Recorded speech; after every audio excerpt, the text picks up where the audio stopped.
लगती हैं जो इस पूरे संघर्ष की जड़ थे। दिलचस्प बात यह है कि ये मांगें सीधे संघर्ष की जड़ पर चोट करती हैं, परमाणु महत्वाकांक्षाओं से लेकर आर्थिक प्रतिबंधों तक, क्षेत्रीय प्रभाव तक। ये लगभग हर उस मुद्दे पर ईरान की जीत थी जिस पर तनाव बना हुआ था। और हैरानी की बात यह है कि अमेरिकी प्रशासन ने न केवल ये 10 सूत्रीय योजना मिलने की पुष्टि की, बल्कि इसे बातचीत का आधार भी माना। यह उनकी पिछली मांगों से, जिसमें वो ईरान के बिना शर्त आत्मसमर्पण की बात कर रहे थे, एक बहुत बड़ा यू टर्न था। तो इतनी बड़ी बड़ी मांगें मान ली गईं, लेकिन इस नामुमकिन से दिखने वाले सौदे को करवाया किसने? पहली नज़र में इसका जवाब साफ लग रहा था। सार्वजनिक तौर पर पाकिस्तान के प्रधानमंत्री शहबाज शरीफ सामने आए और इसका श्रेय लिया। उन्होंने अपने देश को उस महत्वपूर्ण मध्यस्थ के रूप में पेश किया जो दोनों पक्षों को एक साथ लाया। हालांकि सोशल मीडिया पर लोगों की नज़र बहुत तेज होती है। उन्होंने उस ट्वीट में कुछ ऐसा पकड़ लिया जिससे कहानी में एक नया मोड़ आ गया।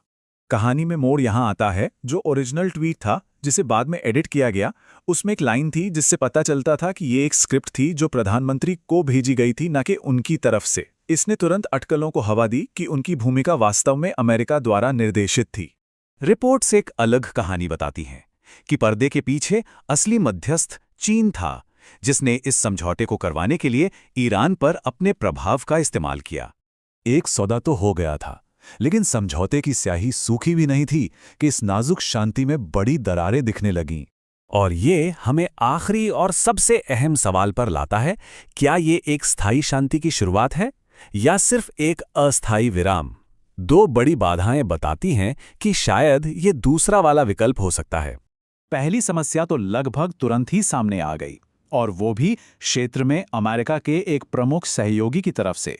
इजराइल ने सार्वजनिक रूप से 10 सूत्रीय योजना की एक मुख्य शर्त को खारिज कर दिया, लेबनान में हमले रोकने की मांग। इस एक कदम ने शुरू से ही समझौते को कमजोर कर दिया। दूसरी और शायद ज्यादा गंभीर समस्या परमाणु विवाद